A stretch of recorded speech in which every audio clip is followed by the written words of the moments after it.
শাল, মহুয়া, পলাশ এবং আরও অনেক রকমের নাম না জানা গাছপালা দিয়ে ভরা ঘন বন। উঁচু নিচু ছোট বড় বিভিন্ন সবুজ পাহাড়, আবার বা কোথাও পাথর সমৃদ্ধ পাহাড়, এবং তার সাথে এই রকম লম্বা লম্বা সুন্দর পাইন গাছের সারি, পাইন গাছের বন। কোয়েল ভিউ পয়েন্টের মনোরম সূর্যোদয় যা তোমাদের নিষ্পলক করতে বাধ্য, এবং তার পাশাপাশি ম্যাগনোলিয়া ভিউ পয়েন্টের সোনালি আভার মতো সূর্যাস্ত। বনফায়ারের মজা আর আনন্দ হই হুল্লোড়, এই সব কিছু মিলিয়ে সুন্দর শান্ত একটি হিল স্টেশন নেতারহাট। এছাড়াও তোমাদের আজকে বলবো স্থানীয় রাখাল এবং ব্রিটিশ তরুণী ম্যাগনোলিয়ার সেই মর্মান্তিক প্রেমের গল্প। আর দেখাবো 1954 সালে প্রতিষ্ঠিত ভারতের অন্যতম বিখ্যাত আবাসিক বিদ্যালয়। তবে চলো আর দেরি না করে শুরু করা যাক নেতারহাট ভ্রমণের দ্বিতীয় পর্ব। আগের ভিডিওতে আমি দেখিয়েছিলাম যে আমরা বন্ধুরা কোডারমা থেকে নেতারহাটে পৌঁছেছিলাম বাই কারে। সময় লেগেছিল প্রায় 5.5 ঘন্টার মতো। আমাদের ট্রিপটি ছিল 2 দিন 1 রাত্রির। নেতারহাটে আমরা ছিলাম মাউন্টেল ইকো রিসোর্টে এবং আমরা সেখানেই যাচ্ছি। মাউন্টেল ইকো রিসোর্টটি ছিল বেশ সুন্দর। এখানকার থাকা এবং খাওয়া দুটোই বেশ ভালো। খুব তাড়াতাড়ি এই রিসোর্টের একটি রিভিউ ভিডিও আমি বানাবো, তাই তোমাদের কাছে অনুরোধ, এখনও পর্যন্ত যারা আমার চ্যানেলটিকে সাবস্ক্রাইব করোনি তারা সাবস্ক্রাইব করে পাশে থেকে। আমরা পৌঁছে গেলাম। আগেই বলেছি আমাদের পৌঁছতে অনেকটা টাইম লেগেছিল। আমরা সকালে ব্রেকফাস্ট করেই বেরিয়েছিলাম।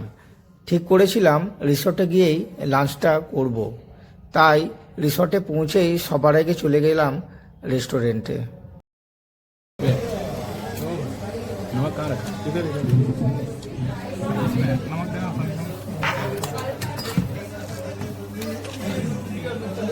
वो लोग सर्व कर देता, लेकिन हम लोग जल्दी जल्दी में थे इसलिए ठीक है, कोई दिक्कत नहीं है।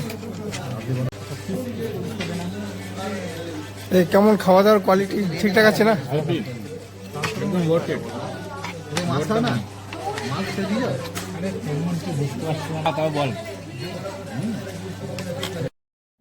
রিসর্টের পাশেই এটি নাশপাতির বাগান।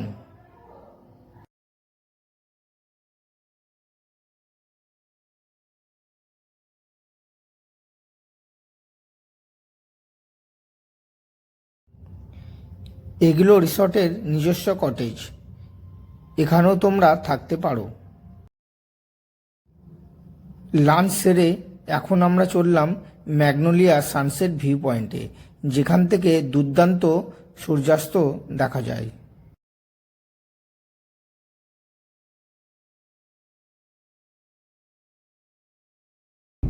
মাউন্টেল হোটেল থেকে 9 কিলোমিটার দূরে আমরা মঙ্গোলিয়া সানসেট ভিউ পয়েন্টে যাচ্ছি। ওখান থেকে সূর্যাস্ত খুব ভালো দেখা যায়। অনেকেই যায়, আমরাও যাচ্ছি গাড়িতে করে। এটা পার্কিং, প্রতি গাড়ি পিছু 30 টাকা করে ভাড়া। তবে তোমরা চাইলে রাস্তার পাশেও রাখতে পারো, প্রচুর জায়গা রয়েছে।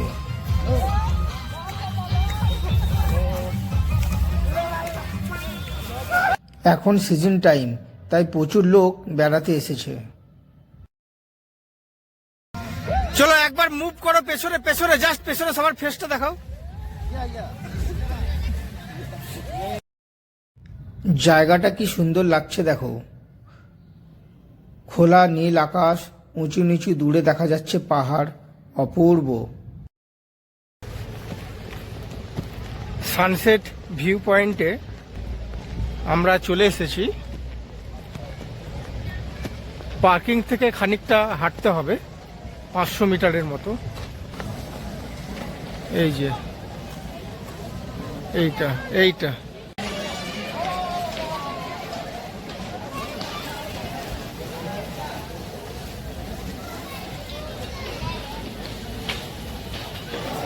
এখন আমি এসছি ম্যাগনোলিয়া সানসেট ভিউ পয়েন্টে। উইকেন্ডে প্রচুর লোক এখানে বেড়াতে আসে। আজ রবিবার, আজকেও রয়েছে, প্রচুর লোক এখানে রয়েছে, দেখতে পাচ্ছ। ম্যাগনোলিয়া ভিউ পয়েন্ট এই নামের পিছনেও রয়েছে এক হৃদয় বিতারক ব্যর্থ প্রেমের গল্প। ম্যাগনোলিয়া ছিলেন এক ব্রিটিশ গভর্নরের কন্যা।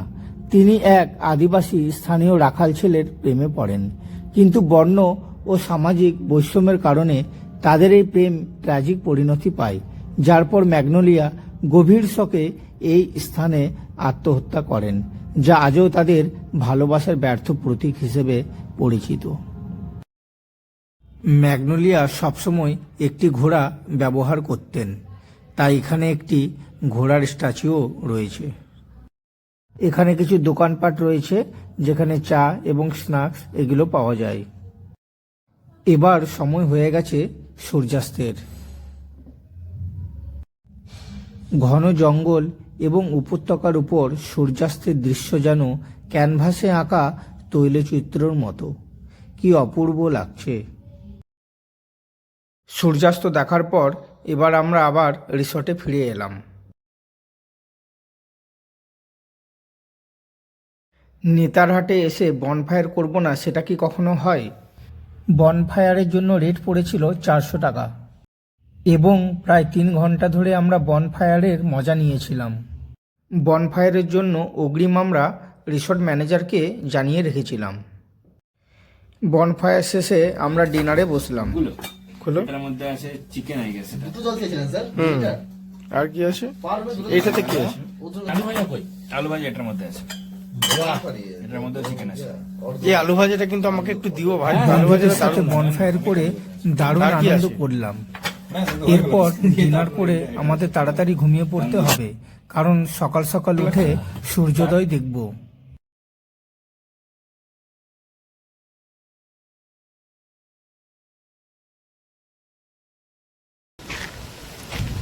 Good morning.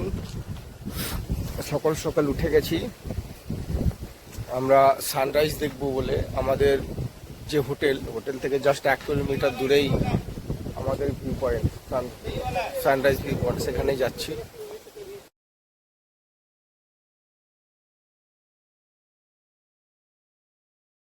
কোয়েল ভিউ পয়েন্টের এন্ট্রি ফি জনপ্রতি 20 টাকা করে।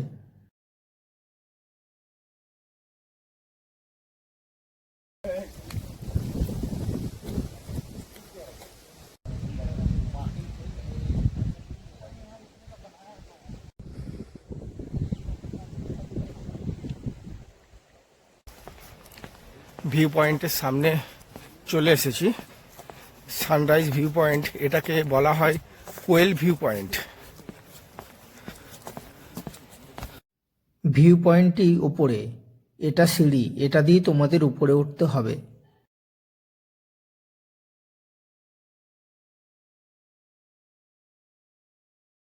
আমাদের আগেই প্রচুর লোক চলে এসছে সূর্যোদয় দেখার জন্য।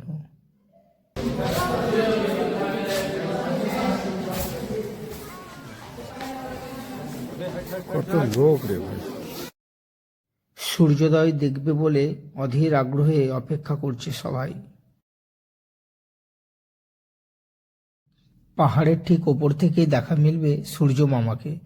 সূর্যোদয়ের ভিডিওটি আমি প্রায় 20 মিনিট ধরে হাতে ধরেই করেছি, কিন্তু ফাস্ট ফরওয়ার্ড করে তোমাদের আমি দেখালাম।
নিচে দেখা যাচ্ছে পাইন বন। এখন ভিউ পয়েন্ট থেকে আমরা দেখছি।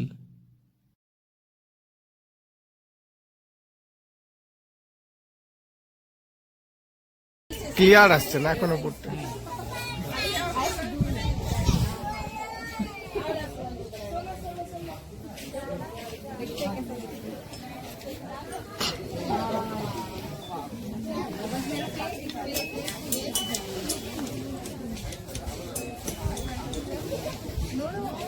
আমরা 2025-এ ডিসেম্বর মাসে এই ট্যুরটি করেছিলাম। সূর্যোদয় দেখার জন্য ভোর 5:30টার মধ্যেই এই পয়েন্টে তোমাদের আসতে হবে।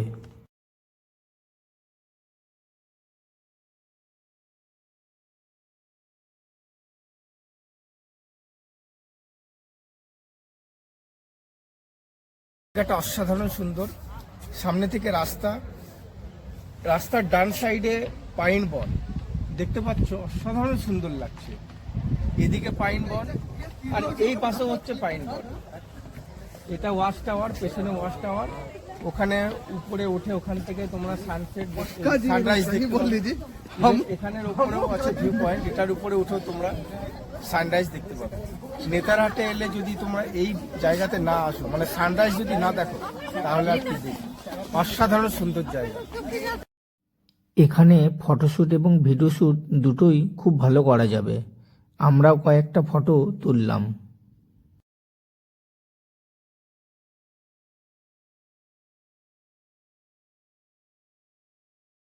সূর্যোদয় দেখে সত্যি মনটা একেবারে ভরে গেল। অনেকক্ষণ সময় কাটিয়ে এবারে রিসর্টে ফিরব।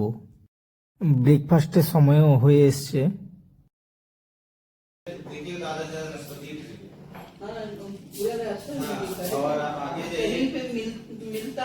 নেতারহাটে থাকার জন্য রয়েছে ভালো কিছু প্রাইভেট হোটেল বা রিসর্ট।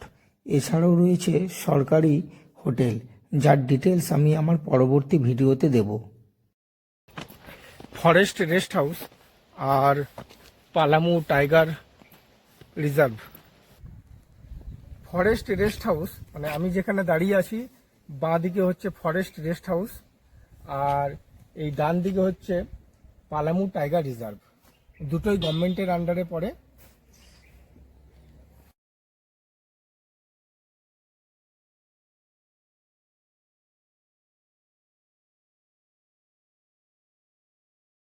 এই জিপগুলি পালামৌ টাইগার রিজার্ভের অধীনে। এগুলোতে জিপ সাফারি করা হয়। বেতলা ন্যাশনাল পার্কে তোমরা জিপ সাফারি করতে পারো। ভাড়া 1800 টাকার মতো। 7 থেকে 8 জন বসতে পারবে। সামনে যে স্কুলটি তোমরা দেখতে পাচ্ছ, এটি নেতারহাট আবাসিক বিদ্যালয়। 15ই নভেম্বর 1954 সালে বিহারের প্রথম মুখ্যমন্ত্রী শ্রীকৃষ্ণ সিং এবং উপমুখ্যমন্ত্রী অনুগ্রহ নারায়ণ সিনহার প্রচেষ্টায় একটি ঐতিহ্যবাহী এবং অত্যন্ত মর্যাদাপূর্ণ এই শিক্ষা প্রতিষ্ঠানটি প্রতিষ্ঠিত হয়। প্রায় 460 একর জমিতে এই ক্যাম্পাসটি বিস্তৃত। ভেতরটি খুব সুন্দরভাবে গার্ডেনিং করা। এটি মূলত ছেলেদের আবাসিক স্কুল, তবে এখন মেয়েদেরও শিক্ষার সুযোগ দেওয়া হচ্ছে। তবে আমরা যখন ভিজিট করেছিলাম, কোনো মেয়েই চোখে পড়েনি। কঠোর একাডেমিক মান এবং শৃঙ্খলাপরায়ণ জীবনযাত্রার জন্য স্কুলটি খুব পরিচিত। এটি ঝাড়খণ্ডের দুন স্কুল নামেও পরিচিত। শোনা যায় এখান থেকে 500-এরও বেশি আইপিএস আইএএস তৈরি হয়েছে।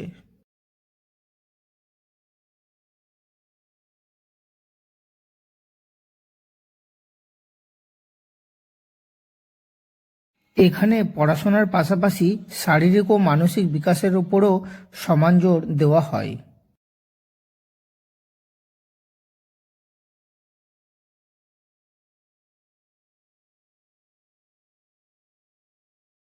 এটি ঝাড়খণ্ডের তথা ভারতের অন্যতম সেরা আবাসিক বিদ্যালয় হিসাবে বিবেচিত।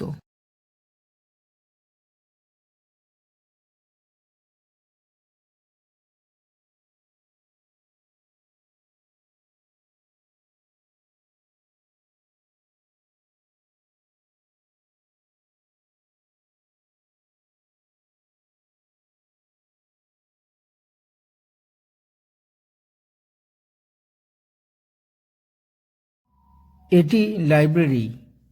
শোনা যায় এখানে 40,000-এরও বেশি বই আছে। এমনকি বিভিন্ন ধর্মের ধর্মগ্রন্থ তোমরা এখানে পেয়ে যাবে। এই প্রসঙ্গে বলে রাখি, এখানে কিন্তু ভিজিটরদের সবসময় অ্যালাউ করে না, বিশেষ করে স্কুল টাইমিংয়ে।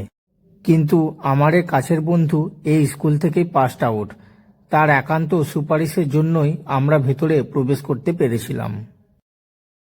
আমার নেতারহাট ভ্রমণের দ্বিতীয় পর্ব এখানেই শেষ করছি। পরবর্তী ভিডিওতে আমি দেখাবো এই নেতারহাটে থাকার কী সুযোগ সুবিধা রয়েছে, তোমরা কোথায় কোথায় থাকতে পারো এবং সেখানকার খরচা কেমন। সরকারি এবং বেসরকারি অনেক রকম হোটেল বা রিসর্ট রয়েছে, সমস্ত কিছু আমি জানাবো তোমাদের। তাহলে বন্ধুরা, আমার এই ভিডিওটি ভালো লাগলে অবশ্যই লাইক এবং কমেন্ট করো, আর অবশ্যই বন্ধুদের সাথে ভিডিওটি শেয়ার করো। দেখা হচ্ছে তাহলে তৃতীয় পর্বে।